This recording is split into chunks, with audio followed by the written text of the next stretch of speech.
தமிழ்நாட்டுல எல்லாமே சேஞ்ச் ஆயிடுச்சு. உங்க நகையையும் சேஞ்ச் பண்ணுங்க. உங்க பழைய நகைக்கு கிராமுக்கு 150 ரூபாய் கூடுதலா வாங்கி புது நகை எடுத்துக்கோங்க. அதே கம்மி சேதாரம் தான் உங்க லலிதால மட்டும்தான். ஆச்சி மசாலா, எந்த சமையலும் ருசி தேடும் ரகசியம் 20 ரூபாய். ஹாலிடேஸ்னாலே அது நம்ம GT Holidays தான். GT Holidays, South India's #1 travel brand. You know you are special when you're with GT Holidays. திமுக கூட்டணியில் இன்றைய சூழலில் நாங்கள் இல்லை, இதை விட பட்டவர்த்தனமாக பேச முடியாது அப்படின்னு இந்திய கம்யூனிஸ்ட் கட்சியோட மாநில செயலாளர் வீரபாண்டியன் ஒரு கருத்து சொல்லியிருக்காரு. அரசல் புரசலாக அங்கங்கே பேசிகிட்டு இருந்த விவகாரம் பொதுவெளிக்கு வந்து திமுக கூட்டணியில் அப்போ யார் தான் இருக்காங்கிற கேள்வி எழுந்திருக்கு. இனிமேல் திமுகவோடைய எதிர்காலம் என்னவாகும், திமுக கூட்டணியோட எதிர்காலம் என்னவாக இருக்குங்கிற கேள்விகளும் எழுந்திருக்கு. அதை பற்றி பேசுவோம். திமுக சில முக்கியமான நடவடிக்கைகளும் எடுத்துகிட்டு இருக்கு, அது குறித்தும் பார்க்கலாம். இன்னொரு பக்கம் காங்கிரஸ், அகில இந்திய காங்கிரஸ் தலைவராக இருக்கக்கூடிய மல்லிகார்ஜுன கார்கே விரைவில் மாற்றம் செய்யப்பட இருக்கிறார். அவருக்கு பதிலாக ப. சிதம்பரம் தலைவராக தேர்வு செய்யப்படுறதுக்கான வாய்ப்புகள் இருக்கு அப்படிங்கிற மாதிரியான தகவல்கள் சொல்லப்படுது. ஏன் அவர் மாற்றம் செய்யப்பட போகிறார், எதற்காக இந்த மாற்றங்கள் நடக்குது அப்படிங்கிறது குறித்தும் விரிவாக பேசலாம். Welcome to sensation.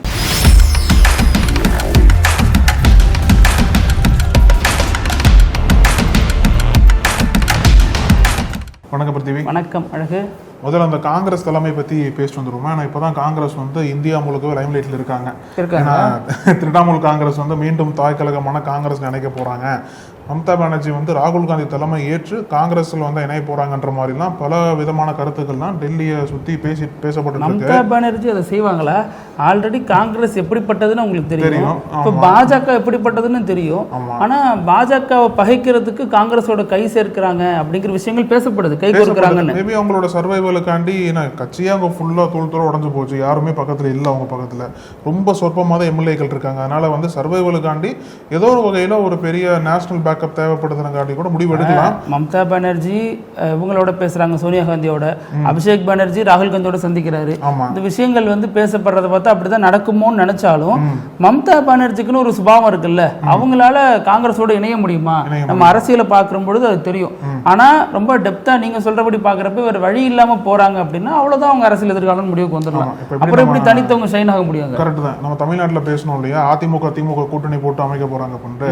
அந்த மாதிரி தான் வந்து மம்தா பானர்ஜி இது வரைக்கும் வெஸ்ட் பெங்காலில் வந்து பாஜகவை எந்த அளவுக்கு எதிர்த்தாங்களோ அதே அளவுக்கு தான் காங்கிரஸை எதிர்த்தாங்க. இப்போ டக்குன்ட்டு வந்து காங்கிரஸோட போய் சேர்றது என்பது வெஸ்ட் பெங்காலில் அவங்களோட இமேஜுக்கு ஒரு பெரிய பாதிப்பு மட்டும் இல்லாமல் அவங்களோட கட்சிக்கே ஒரு பெரிய பாதிப்பாயிடும். ஏற்கனவே கட்சி வந்து 4 தூணில் உடஞ்சிருக்கிற சமயத்தில் ஒரு வழி இல்லாமல் நாங்கள் போகிறேன் அப்படின்றது வந்து அவங்களுடைய அரசியலுக்கு எதிர்காலத்துக்கு ஒரு பெரிய கேள்விக்குரியதே மாறும். ஏன்னா ஒரு வகையில் தோல்வி என்பது எல்லா கட்சியும் சகஜம்தான். ஆனால் ஒரே தோல்வியில் வந்து மொத்தமாக ஒரு கட்சியை எதிர்த்த கட்சியில் போய் சேர்றது என்பது அடுத்து வரக்கூடிய தேர்தல்களில் வந்து எப்படி மக்கள் இடத்துல ஒரு பெரிய ஒரு தாக்கத்தை ஏற்படுத்தும் அப்படின்ற ஒரு கேள்வியோட தான் பார்க்குறாங்க. இங்கே தான் ஒரு விஷயத்தை பார்க்கணும். யாரெல்லாம் பாஜகவை கடுமையாக எதிர்த்தாங்களோ, திமுகவாக இருக்கலாம், அல்லது பீகாரில் லல்லு பிரசாத் யாதவோட கட்சியாக இருக்கலாம், பெங்காலில் மம்தா பானர்ஜியாக இருக்கலாம். இப்போ லல்லு பிரசாத் யாதவ் திமுகவில் கொள்கை ரீதியாக பாஜகவை எதிர்த்தவங்க, மம்தா பானர்ஜி ஆவேசமாக எதிர்த்தவங்க, பாஜக அரசியலே பண்ணிக்கிட்டு பாஜகவை விமர்சிக்கிறவங்க. ஸோ அவங்க இந்த 3 பிரதான எதிர்கட்சிகளையும் பாஜக இன்னைக்கு ஏதோ ஒரு வகையில் பலகீனமாடிய வச்சிருச்சு. அப்போ அந்த இடத்துல வேற ஆட்கள் வந்து ரீப்ளேஸ் பண்ணிட்டாங்க. ஒன்று பாஜகவா இருக்கு, அல்லது விஜயா இருக்காங்க, அல்லது அங்கே இருக்கக்கூடியவங்களுக்கு பாஜக அதிகாரம் கொடுத்து வேற பதவியில் உட்கார வைக்குது. அப்போ இந்த 3 பெரும் சக்திகள் இல்லாதனால பாஜக இப்போ ரொம்ப எளிதாக கையாளுது. இந்தியா கூட்டணியும் இப்போ பல துண்டுகளாக உடைஞ்சிருக்கு, வேற வழி இல்லாமல் இருக்கிறாங்க தலைவர்கள்லாம். அப்போ பாஜகவுக்கு இனிமேல் எதிரிகளே இல்லைங்கிற சூழல் எங்க உருவாயிருக்குன்னா இந்த 3 தலைவர்களும் பலகீனம் அடையிறப்பதான் அது வந்து உருவாகிருக்கா நம்ம பார்க்க முடியுது. இப்போ காங்கிரஸ் தலைமை எதற்காக பெருசா பேசப்படுது அப்படின்னா, மல்லிகார்ஜுன கார்கே தான் அகில இந்திய காங்கிரஸ் தலைவர் இருக்கார். அவருடைய பதவிக்காலம் என்பது அடுத்த ஆண்டு அக்டோபர் மாதம் தான் முடிவடைய போகுது. யூஸ்வலாவே வந்து 5 ஆண்டுகள் முடிவெடுக்கிறது ராகுல் சோனியா காந்தி. அப்படிதான் எல்லா கட்சியிலும் அப்படிதான் இருக்கும். பாஜக எப்படி இருக்கு அப்படிலாம் சொல்லலாம்லே நம்ம. ஸோ அது வந்து பார்த்தீங்க அப்படின்னா அந்த பதவிக்காலம் என்பது 5 ஆண்டுகள். அடுத்த ஆண்டு அக்டோபரில் முடிய போது அதுக்காண்டி அடுத்த தலைவரை யாரை கொண்டு வரலாம் அப்படின்றதுக்காண்டி தான் அந்த டிபேட் வந்து எழுந்திருக்கு.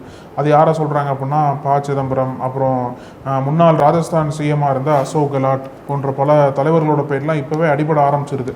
ஒருவேளை மல்லிகார்ஜுன கார்கேவுக்கே மீண்டும் வந்து எக்ஸ்டென்ஷன் கொடுப்பாங்களா, இல்லை இப்போ என்ன சொல்கிறாங்க அப்படின்னா சித்தராமையாவை அந்த இடத்துக்கு கொண்டு வருவாங்களா அப்படின்ற கேள்விகள். ஆனால் சித்தராமையா வந்து கர்நாடகா சிஎம்மாக இருந்தார்.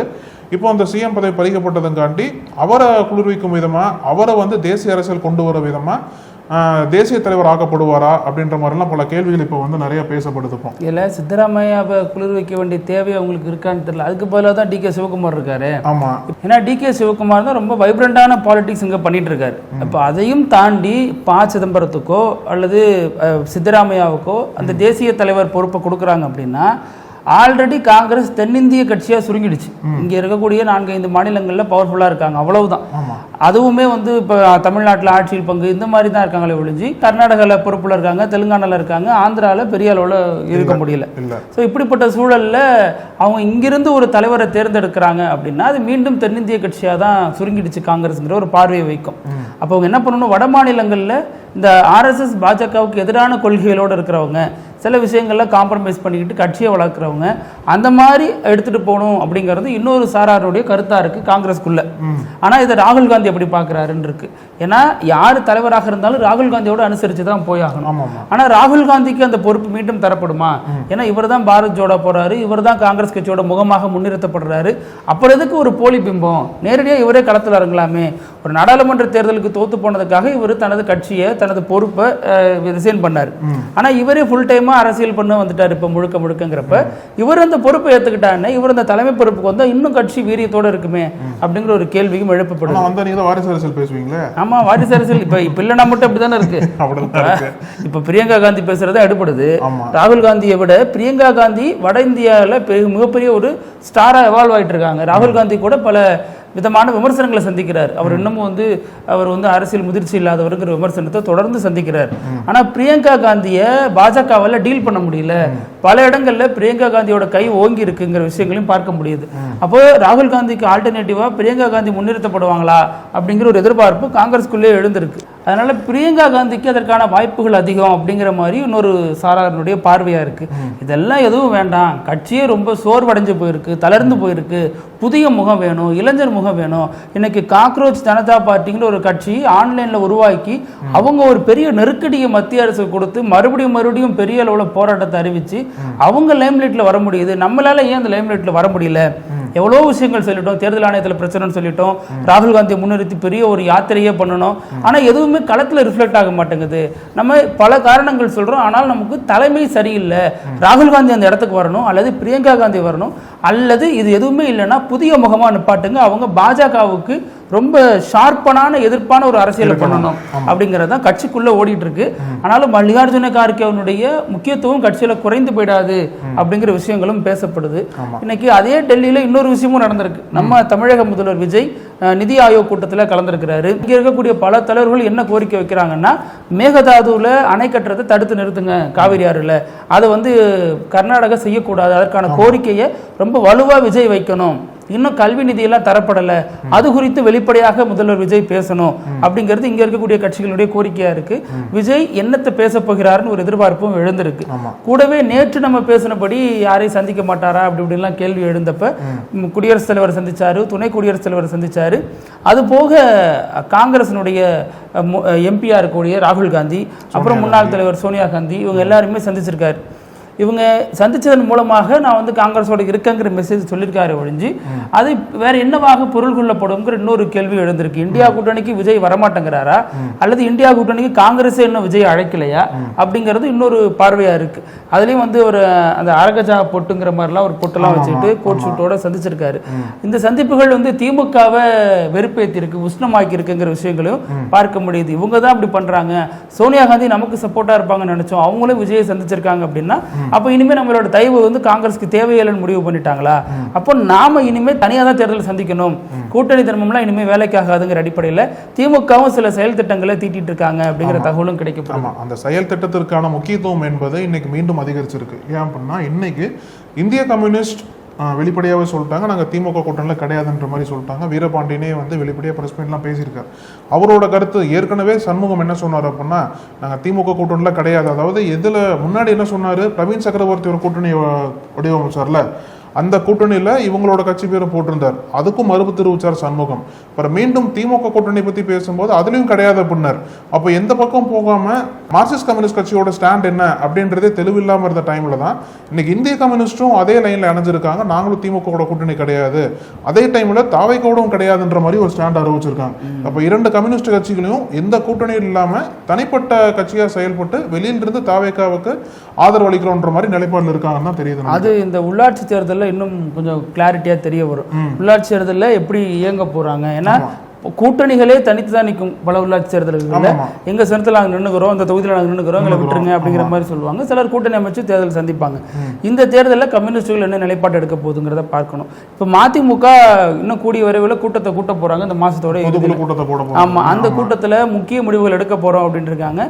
அதுலயுமே ஏன் தனிச்சின்னத்தில் நின்னா என்ன, அது சட்டமன்றத்தில் தனிச்சின்னத்திலிருந்து இன்னொரு சின்னத்துக்கு வாக்களிச்சாதான் தப்பு. நாம ஒரு சின்னத்தில் இருந்துகிட்டு கொறடா உத்தரவை மீறி இன்னொரு ஆட்சி கவிழ்ப்புக்கு எதிராகவோ ஆதரவாகவோ நம்ம வாக்களிச்சா அது தப்பு. பொதுக்குழுல தீர்மானம் போடுறதுல ஒன்றும் தப்பு இல்லை அப்படிங்கிற வகையிலையும் பேச்சுவார்த்தை உள்ளுக்குள்ள ஓடிட்டு இருக்கிறதாக சொல்றாங்க. ஆனா மதிமுகவினுடைய கடந்த கால பேச்சுகள், துரை வைகோ சொன்ன துரதிருஷ்டவசமாக திமுக சிரத்தில் நின்றுட்டோம் அப்படிங்கிற மாதிரியான பல விஷயங்களும் அரசியல் களத்தில் மீண்டும் மீண்டும் பேசப்பட்டுக்கிட்டே இருக்கு.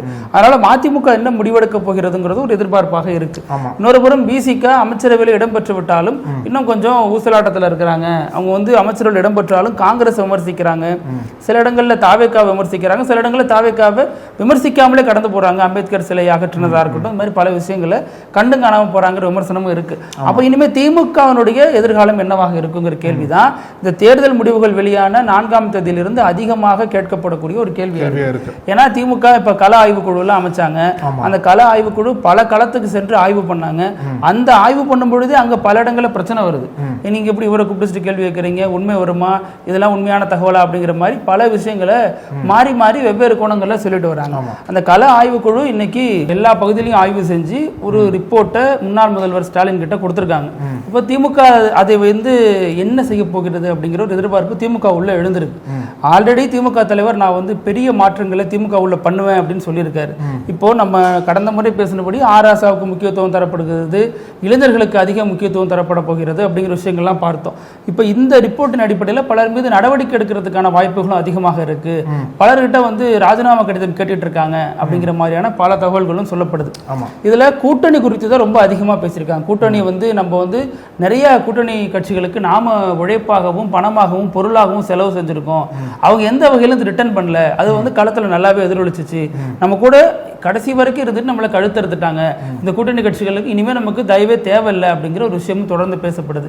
அதனால இப்படி கடந்த காலங்களில் ஒவ்வொரு சமூகத்தை சேர்ந்தவர்களுக்கு முக்கியத்துவம் தரப்பட்டு ஒவ்வொருத்தவங்களும் நம்ம கட்சிக்குள்ள ஒரு அதிகார மையமா மாத்தணுமோ அதே மாதிரி இந்த முறையும் நம்ம தலித்துகளா இருக்கலாம், இஸ்லாமியர்களா இருக்கலாம், இவங்க எல்லாருக்கும் இன்னும் முக்கியத்துவம் கொடுக்க வேண்டிய தேவை எழுந்திருக்கு, இளைஞர்களுக்கு முக்கியத்துவம் கொடுக்க வேண்டிய தேவை எழுந்திருக்கு அப்படின்னு பல புகார்கள் அந்த கள ஆய்வு குழு சொல்லியிருக்கு அப்படின்னு சொல்றாங்க. இதை தலைமை உள்வாங்கி கொண்டு அடுத்த கட்ட செயலுக்கு ரொம்ப தீவிரமா இருக்கு. இன்னும் சில காலங்களில் மிகப்பெரிய மாற்றங்களை திமுக சந்திக்க போகிறதுங்கிற விஷயங்களும் சொல்லப்படுது. இப்ப உள்ளாட்சி தேர்தலை பத்தி பேசுனீங்க இல்லையா, அதே உள்ளாட்சி தேர்தலுக்கும் இடைத்தேர்தலுக்கும் தாவேக்கா வெயிட் பண்ணிருக்காங்க. என்ன அப்படின்னா, இப்போ அரசியல் என்பது இப்போ எப்படி மாறிடுச்சு அப்படின்னா ரொம்ப வேகமாக செயல்பட்டு இருக்கு. அதாவது எப்படி ஒரு கட்சி தாய் கழகத்தில் எப்படி போய் இணைஞ்சுக்கிறாங்க, எப்படிலாம் கட்சி வேகமாக பிளவுப்படுது, எப்படி டக்குன்ட்டு இன்னொரு கட்சியில் போய் இணைஞ்சு வேகமாக ஒரு பதவி வாங்கிடுறாங்கன்னு சொல்லிட்டு பல கட்டங்களை பார்த்துட்டு இருக்கோம் நம்ம. அதாவது 2xல போடல, அவங்க எல்லாம் 4xல போயிட்டு இருக்கு. ஆமாம், அது மாதிரி தான் இப்போ தாவேக்கால அந்த வேகம் எப்படி செயல்படுது அப்படின்னா, மாற்று கட்சியிலிருந்து வந்தாங்க இல்லையா நிர்வாகிகள்னா, அவங்களோட எதிர்பார்ப்பு என்னவா இருக்கு, எங்களுக்கு வேகமாக ஒரு பதவி கொடுங்க, எங்களுக்கு வேகமாக ஒரு அங்கீகாரம் கொடுக்க கட்சிக்குள்ளான்ற மாதிரி தான். அதனால தான் வர்றதே அவங்க. ஏன்னா தாவேக்கா அதிகாரத்திற்கு வந்ததுக்கு அப்புறம் தான் பல மாற்று கட்சி நிர்வாகிகள்லாம் இங்கே இணைகிறாங்க. அதனால வரல, அதை கமிட்மெண்ட் சொன்னதுனால தான் உள்ளே வந்திருக்காங்க. உள்ள வந்துட்டு கமிட்மெண்ட் கேட்க முடியாதுல்ல, கமிட்மெண்ட் கொடுங்க, ரிசைன் பண்றேன், உள்ள வரேன், கொஞ்சம் நாள் தள்ளி போக விமர்சனம் வருது இல்லையா, அதெல்லாம் தள்ளி போட்டு கொஞ்சம் பெர்ஃபார்ம் பண்றது தான். அதனாலதான் இப்போ ஏற்கனவே நிறைய பேர் வந்துட்டாங்க இல்லையா தாவேக்காவுக்கு, வந்த பல பேர் கட்சி பதவி இல்லாம தான் இருக்காங்க. ஏன்னா என்ன சொல்றாங்க அப்படின்னா, என்ன பதவி கொடுத்தா ஏற்கனவே இருக்கக்கூடிய கட்சி நிர்வாகிகள் இடத்துல பெரிய ஒரு மோதல் வருமே. ஏற்கனவே பல கோஷ்டிகளாக செயல்பட்டு இருக்காங்க தாவேக்காக்குள்ள. இப்போ மீண்டும் இத்தனை தலைவர்களை மாற்று கட்சியிலிருந்து இங்கே கூட்டு இங்கே பதவி கொடுக்கல அப்படின்னா இவங்களுக்கும் பெரிய ஒரு பின்னடைவு இருக்கும் இல்லையா. அதனால விஜய் தரப்புல என்ன சொல்றாங்க அப்படின்னா, இடைத்தேர்தல் உள்ளாட்சி தேர்தல் இதெல்லாம் முடியட்டும், அவங்களோட எதிர்பார்ப்பு என்ன அப்படின்னா இடைத்தேர்தல சீட்டு கொடுங்கன்ற எதிர்பார்த்து நிக்கிறாங்க அங்க போயிட்டு. ஆனா இடைத்தேர்தல் முடிஞ்சதுக்கு அப்புறம் தான் அவங்களுக்கு பதவியே வரும்ன்ற மாதிரி தாவேக்கால ஒரு நகர்வு பண்றாங்க போல் இருக்கு. அதனால இதுவரைக்கும் மாற்று கட்சியில் இருந்து தாவேக்கால போய் சேர்ந்த எல்லா பெருந்தலைவர்களுக்கும் ஒரு பெரிய ஏமாற்றம் இருக்கு. இடைத்தேர்தல கொடுத்துட்டாங்க அப்படின்னா குதிரை பேரம்ங்கிறது உண்மையாயிடும். அது இப்ப எம்எல்ஏ பதவி ரிசைன் பண்ணது இந்த பொறுப்புக்காக தான் காத்திருந்தாங்க. அல்லது மறுபடியும் அதே தொகுதியில் எம்எல்ஏ சீட்டு விசில் சனத்துல நிக்க போறாங்க, அமைச்சராயிரலாம். அந்த ஒரு பிரச்சனை வரக்கூடாதுங்கிறதுனால இந்த இடைத்தேர்தலை தாண்டிட்டா அதுக்கப்புறம் ஒன்றும் பிரச்சனை உடனே தெரியாது. நம்ம அதுக்கப்புறம் பொறுமையா ஆற போட்டு உங்களுக்கு என்ன வேணுமோ செஞ்சு கொடுத்துடலாம், சீட்டு கொடுத்துடலாம், கொடுக்கலாம். அல்லது வேறு சில வாரியங்கள் அதுக்கப்புறம் கொடுத்தாலும் அது பெரிய அளவுல ரிஃப்ளெக்ட் ஆகாது. சோ அதனால இப்ப வந்து எடப்பாடி பழனிசாமி சில புகார் கடிதங்களை வாங்கிக்கிட்டாரு, சபாநாயகர் மன்னிச்சிட்டாருங்கிறப்ப அவங்களுக்கு வேற எந்த பிரச்சனையும் இருக்காது. ஆனா அந்த 4 பேர் ரிசைன் பண்ணாங்க இல்லையா, அவங்களுக்கான கத்தி மட்டும் தலைக்கு மேல தொங்கிட்டு இருக்கு. நடவடிக்கை எடுக்கிறங்கிறாரு, எடப்பாடி அதை விட்டுருவாராங்கிறது எல்லாம் தெரியல. இது ஒரு பக்கம் போயிட்டு இருக்கு. ஆமா, இப்ப நம்ம வீடியோவோட இறுதி பகுதி வினோத செய்தி இப்படி எல்லாம் நடக்கும். அதாவது ஒரு பையன் வந்து தவறான வழியில போறாரு அப்படின்னா அந்த பையனை வந்து பெற்றோர் தான் திருத்தணும். ஃபர்ஸ்ட் ஏற்கனவே தவறான ஒரு விஷயத்த பண்ணிட்டாரு அப்படின்னா மேப் திருத்தாதா, ஜி மேப் திருத்தாதா, தவறான வழியில போனா அந்த வழி இல்ல, வாழ்க்கையில வந்து தப்பு பண்றாரு. ஒரு நாள் ஜி மேப் திருத்தாது, தவறான வழின்னு சொல்லாது, இந்த வழியில தவறான வழிதான் காட்டி கொடுக்காது, தப்பா போன்னு சொல்லணும் கூகுள் மேப். அதனால அது வேற. இது வந்து வாழ்க்கையில வந்து சும்மா ஒரு திருடுறது, இல்ல மித்தவங்க மேல கோபப்பட்டு அடிக்கிறது, இந்த மாதிரி தவறான சம்பவங்கள்லாம் பண்ணும்போது ஒரு அப்பா ஒரு அம்மாவை வந்து அந்த பையனை கண்டிச்சு வளர்க்கறது தான் நம்ம பார்த்துருக்கோம். ஆனா உத்தரகாண்ட்ல அப்படியே ஆப்போசிட்டா நடந்திருக்கு. நான் என்னோட பையன் பண்ற தப்பா நீ கண்டுபிடிச்சிட்ட, ஆனால் உன்னை தாக்குறேன்னு சொல்லிட்டு ஒரு சப் இன்ஸ்பெக்டர் போயிட்டு தாக்கியிருக்காரு. என்ன நடந்தது அப்படின்னா உத்தரகாண்ட்ல அரசு பாலிடெக்னிக் கல்லூரியில இந்த நுழைவுத் தேர்வு நடந்திருக்கு போல. அந்த நுழைவுத் தேர்வுல அந்த எஸ்ஐயோட பையன் வந்து மோசடி பண்ணி பாஸ் பண்ணியிருக்கார் போல. அந்த மோசடி பண்ண விஷயத்த கல்லூரி ப்ரொஃபசர்ஸ்லாம் இருக்காங்கல்ல அவங்க பார்த்து கண்டுபிடிச்சிட்டாங்க. இப்போ அந்த எஸ்ஐ என்ன பண்ணியிருக்காரு, என் பையன் பண்ண தப்பை நீ எப்படி கண்டுபிடிக்கலாம்னு சொல்லிட்டு எல்லா ப்ரொஃபசர்ஸையும் போட்டு அடிச்சிருக்காரு. அதாவது பையனை அடிக்கிறத விட்டுட்டு ப்ரொஃபசர்ஸ் அடிச்சிருக்காரு. இல்ல பையன் பண்ண தப்ப கண்டுபிடிக்காதன்னு சொல்றவரு நாட்டுல நடக்கிற தப்ப எப்படி கண்டுபிடிப்பாரு? ஒரு எஸ்ஐ வேற இருக்காரு.